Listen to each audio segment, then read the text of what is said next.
A história começa quando o crepúsculo cai na floresta de Hagleywood, em Worcestershire, no dia 18 de abril de 1943.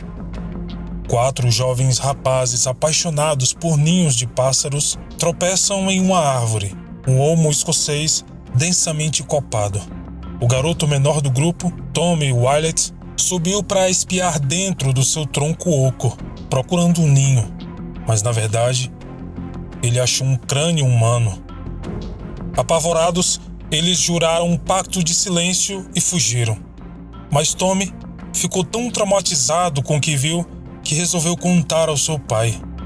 Dias depois, a polícia de Londres foi acionada e recuperou restos de esqueletos da árvore, juntamente com restos de roupas e ossos dos dedos que estavam dispersos ao redor do tronco da árvore.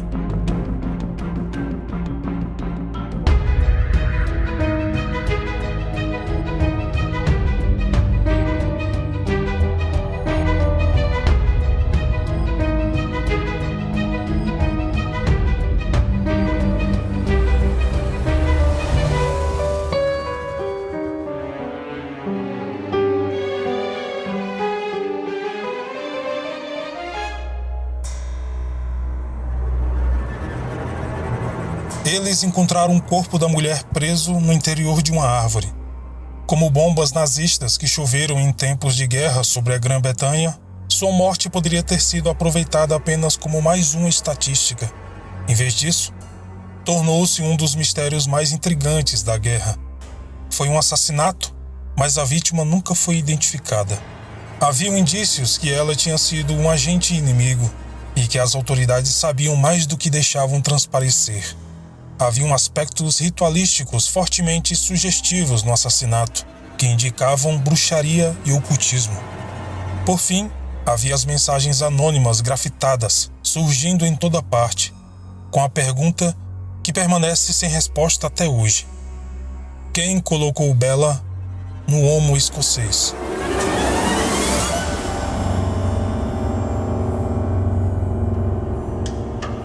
O corpo humano decomposto, a essa altura, pouco mais que um esqueleto, foi encontrado dentro de um tronco de árvore oco em Hagleywood, cerca de 10 quilômetros da cidade industrial de Birmingham, na região central da Inglaterra. Fragmentos esfarrapados de roupas e uma barata imitação de um anel de couro indicavam que a vítima tinha sido uma mulher. O esqueleto estava completo, exceto por uma coisa: a mão direita decepada da mulher foi encontrada a 12 metros de distância. Um chumaço de tecido foi enfiado dentro da boca da vítima e o patologista concluiu que ela havia morrido por asfixia. Ele estimou sua idade por volta de 35 anos e deveria ter sido morta cerca de 18 meses antes da descoberta do corpo, outubro de 1941. A polícia vasculhou registros em busca de relatórios de pessoas desaparecidas por todo o país, mas não tiveram sucesso. Eles não conseguiram identificá-la nem mesmo a partir de registros dentários, e nenhuma etiqueta foi encontrada em qualquer peça de sua roupa. A identidade da mulher permanece um mistério total.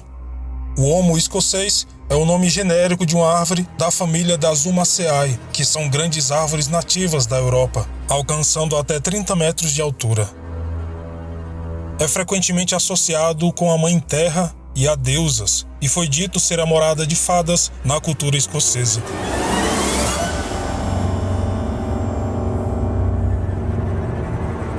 A essa altura, existia apenas uma possível pista da data do crime: outubro de 1941, quando bombardeiros alemães regularmente miravam em zonas industriais ao redor de Birmingham.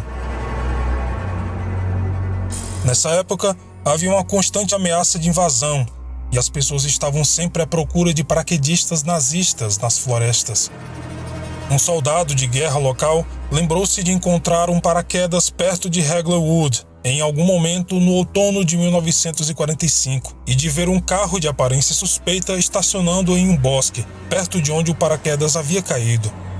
Em 1953, um jornal local recebeu uma carta anônima afirmando que a mulher era uma mulher holandesa que estava trabalhando como agente secreta dos nazistas. Supostamente, ela seria parte de uma rede de espionagem que atuou como controladores aéreos avançados para aviões alemães, sinalizando o local dos alvos industriais, utilizando lanternas. Existiam apenas evidências, mas nada que sugira que qualquer ação deste tipo tenha sido realizada naquela área, pelo menos não oficialmente. O esqueleto, com sua evidência forense potencialmente valiosa, desapareceu em circunstâncias mais misteriosas ainda. Após a autópsia, o patologista enviou os restos à Universidade de Birmingham para custódia, mas não existem registros de que a universidade o tenha recebido. A polícia, até hoje, tem obstinadamente se recusado a permitir que pesquisadores particulares ou jornalistas tenham acesso aos arquivos do caso. Uma das mais estranhas reviravoltas no caso veio em dezembro de 1943, 8 meses após a descoberta do corpo. Um grafiteiro anônimo rabiscou uma mensagem enigmática na parede de um prédio na Upper Dean Street, no centro de Birmingham. O grafite dizia o seguinte: quem colocou Bella no homo escocês? Nas semanas e meses seguintes, mensagens semelhantes apareceram em toda a área. A mais famosa foi feita no pedestal do obelisco Wykebury, apenas alguns quilômetros do local onde o corpo foi encontrado. Até então, a ortografia tinha sido sutilmente e assombrosamente alterada. Ao invés de Elm Wyke, que seria homo escocês, foi grifado Homo Witch, ou Homo da Bruxa. O grafite é notável na medida em que dá à vítima, anteriormente não identificada, um nome: Bella. O nome era comumente associado às bruxas como uma forma abreviada de Belladonna.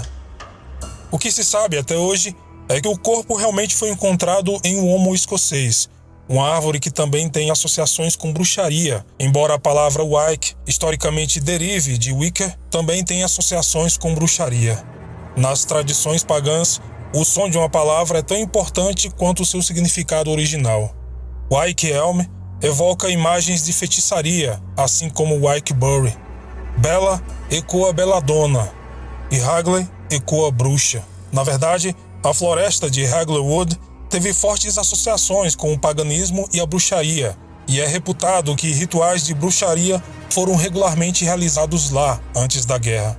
A conexão com a bruxaria e o ocultismo foi reforçado quando Margaret Murray se envolveu no caso, uma professora aposentada da Universidade de Londres. Ela foi um dos primeiros acadêmicos a estudar bruxaria como uma tradição religiosa séria, em contraste com uma imagem ignorante de adoração ao diabo que era predominante na época. Ela apresentou a teoria de que a morte de Bella tenha sido algum tipo de sacrifício ritual, como evidenciado pela eliminação simbólica do corpo na árvore da bruxa, e a retirada da mão direita do corpo principalmente. Murray identificou isso como a Mão da Glória, um objeto ritual poderoso descrito no século XVII, no Compendium Maleficarum. A teoria da feitiçaria explica certos fatos que permanecem intrigantes na teoria do espião nazista, como a mão decepada e a colocação do corpo em uma árvore. Por outro lado, por que a mulher nunca foi identificada e por que as autoridades manteriam tanto segredo sobre o que sabiam acerca do caso? Esses fatos apontam mais para a teoria da espiã do que para a bruxaria. Em 1968, o escritor Donald McCormick revisou este caso em seu livro intitulado Assassinato por Feitiçaria. Ele afirmou que Bella tinha sido uma espiã nazista e ocultista, chamada Clara Bella, uma mulher bem conhecida por vários soldados alemães por cantar e dançar em casas de shows na época, e que havia sido recrutada pelo exército sob o codinome de Clara. Donald alegou ter tido acesso aos registros do exército nazista, que indicavam que Clara havia saltado de paraquedas exatamente naquela região em 1941 e que após o salto não fez mais contato por rádio e desapareceu. Donald também afirma que o grafiteiro que escreveu a frase enigmática sabia da identidade da mulher e que Bella não se referia a Belladonna, mas a Clara Bella. Esta teoria foi amplamente divulgada na época, mas a sua autenticidade nunca foi endossada por nenhum criminalista. A minha opinião é que ambas as teorias estão corretas. Ao contrário do que ditam os séculos de preconceito e superstição, As bruxas não são pessoas inerentemente más. Como qualquer pessoa pode fazer tanto o bem quanto o mal, as bruxas também. Os nazistas, por outro lado, eram realmente maus naquela época. E se um grupo de bruxas descobriu que uma espiã nazista estava à espreita em seu meio, talvez elas tenham lidado com o problema à sua própria maneira, uma vez que, segundo a lenda, a floresta era frequentemente usada para rituais de bruxaria. Bem, são apenas conjecturas, e o mistério permanece. E você, sabe quem colocou Bella no olmo escocês?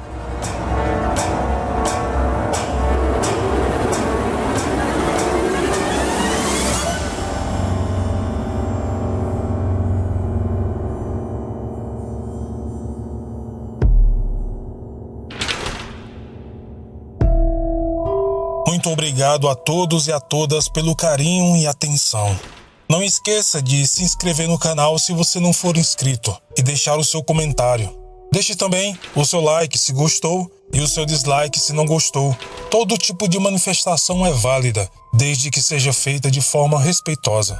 Se puder, compartilhe este vídeo com seus amigos. Aqui, logo abaixo, na descrição, tem os links para todas as redes sociais do canal Paralelo Metafórico, onde sempre procuro interagir com todos. Também na descrição estão todas as fontes pesquisadas para a produção do roteiro deste vídeo. E, se você quiser contribuir com algum valor para ajudar o projeto, você pode encontrar o link para a nossa campanha do Apoia-se.